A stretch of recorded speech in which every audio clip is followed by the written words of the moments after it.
Main मसला क्या है, जो कल नेतन्याहू की मीटिंग हुई ट्रंप से, उसके बाद उससे पहले नेतन्याहू की कैबिनेट कमेटी ऑफ सिक्योरिटी को ले में मीटिंग हुई थी उनकी इसराइल में, फिर ट्रंप से बात हुई। ट्रंप के बाद जनरल जमेर से और जो उनके डिफेंस मिनिस्टर इसराइल कट्स, उससे उनकी फिर बात हुई।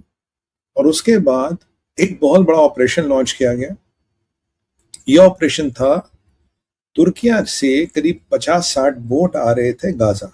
अब यहाँ तैयब अर्दोगन का एंगल आता है। इन बोटों को तैयब अर्दोगन ने समर्थन दिया था। तैयब अर्दोगन इन बोटों को गाजा भेज रहा था, कह रहा जाओ बेटा थोड़ा गाजा की ऐसी ऐसी करो। इन बोटों का मकसद ये था। जब ये बोट गाजा आ रहे थे तो इन्हें लगा 50-60 बोट है, इसमें ये माना जाता कि तुर्की के सिपाही ये सेनानी भी थे और ये तुर्की का कुछ फ्लैग बोट्स थे, मतलब ना तुर्की का फ्लैग भी कैरी कर रहे थे कि अब तुर्की जाएगा गाजा को बचाने। मैंने आपको कहा कि ये पाकिस्तान और तैयब अर्दोगन कुछ ना कुछ करेंगे, जब जैसे push comes to shove they will try to do something. बिल्कुल ही हुआ, उन्होंने इनको भेजा। और गाजा जाने से पहले अब इन्हें लगा इनका तुर्की का झंडा है भाई। कहीं पहले तो जो बोट्स आते थे इंडिविजुअल आते थे, इनमें किसी का झंडा है, किसी कंट्री की स्टैंपिंग या मोहर नहीं थी। इन्हें लगा शायद इजराइल डर जाएगा, घबरा जाएगा, हार जाएगा, पर ऐसा कुछ नहीं हुआ। इजराइल ने जो अपनी मोस्ट एलीट कमांडो यूनिट्स है उनको भेजा और उन बोटों को धर लिया गया साइप्रस के आसपास और उनको वापस कर दिया गया। हो सकता कुछ लोगों को हिरासत में भी ले लिया गया, टेम्परेली फिर छोड़ देंगे।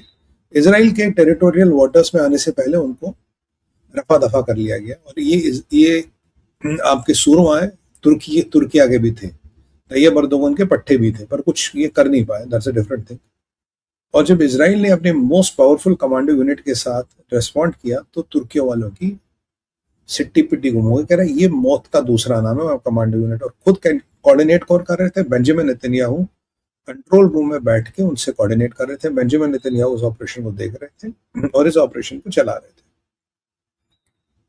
यानी कि जो तुर्किया एक नया एंगल खोलना चाहता था ईरान को बचाने के लिए, तुर्की एक नया एंगल खोलना चाहता था ईरान को बचाने के लिए, वो एंगल खुला नहीं। और कहीं ना कहीं नेतन्याहू ने बुखा दिया कि मेरे अंदर का कमांडो अब भी जिंदा है, आप इसराइल का कुछ नहीं उखाड़ पाओगे। तो यहां से इनको भेज दिया गया वापस। और ये 60 बोट में मान लीजिए कम से कम अगर एक बोट में 50 आदमी भी है तो बहुत ज्यादा लोग ये आ रहे थे, 3-4-5 हजार लोग आ रहे थे गाजा पे चढ़ाई करने। तो गाजा में आने से पहले इनका रवानगी हो गई, वरना गाजा आते तो फिर तो जनाजा निकल ही जाता। बट ठीक है, तैयब अर्दोगन को एक जवाब दे दिया गया। और अब ये सारा क्यों था? अब हम सोचेंगे why did they do it? Because they wanted to deflect from Iran. ये ईरान से डिफ्लेक्शन का तरीका है, इसराइल को एंगेज करो। क्योंकि हिटमैन कौन है? जो ट्रंप की तलवार है उसमें धार इसराइल है, जो ट्रंप का गोल्डन एरो है उसमें धार इसराइल है। They wanted to engage Israel not directly but indirectly. इनके वो मंसूबा भी फेल हो गया। Benjamin Netanyahu was in the control centre, controlling the things, giving the directions. This is how leaders lead from the front. और अब जब ये मसला निपट गया तो मान के चलिए, ऐसा मानना जाता है कि अगले 48 घंटों में ईरान पे स्ट्राइक हो सकता है, क्योंकि सारी तैयारी लगभग हो गई है।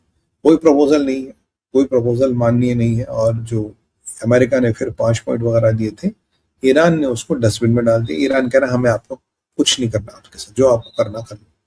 यानी कि अमेरिका को बार बार ये चैलेंज किया जा रहा है कि आपके बस का जो है मिस्टर अमेरिका, आप कर लो। We are not agreeing to goddamn anything, you can go to H. ये मोटा मोटा कहा जा रहा है। अब प्रपोजल है नहीं, नकवी पाकिस्तान वापस आ गया। कोई ऐसी चीज नहीं है जो जादू कर ले, कोई ऐसी चीज नहीं है जिससे चमत्कार हो। तो अब एक ही चीज होगी, वो है युद्ध। और युद्ध की पूरी रणनीति बन गई। उस युद्ध को डिफ्लेक्ट करने के लिए तैयब अर्दोगन ने ये चाल चली थी, पाकिस्तान ने भी एक चाल चली है। पाकिस्तान कह रहा जी हम एक बार और कोशिश करना चाहते हैं। और कल को अगर ट्रंप सीज फायर एक्सटेंड कर दे तो, या कुछ नई चीज करे, उसके बाद बहाना तो ही at the request of Pakistan. At the request of Pakistan भी मैं आ रहा हूँ, at the request of Pakistan भी। पाकिस्तान को जरा भारी पड़ने वाला है, इनकी और भी हालत खराब होने वाली, उस पर आ रहा हूँ। तो ये आप समझ गए, ये अचानक का कार्रवाई थी। और ये 48 आवर्स की मैं आपको टाइम फ्रेम क्यों दे रहा हूँ? तो even Iranians know this, Israelis know this, Middle East में हर बंदे को इसको लेके कुछ ना कुछ पता है।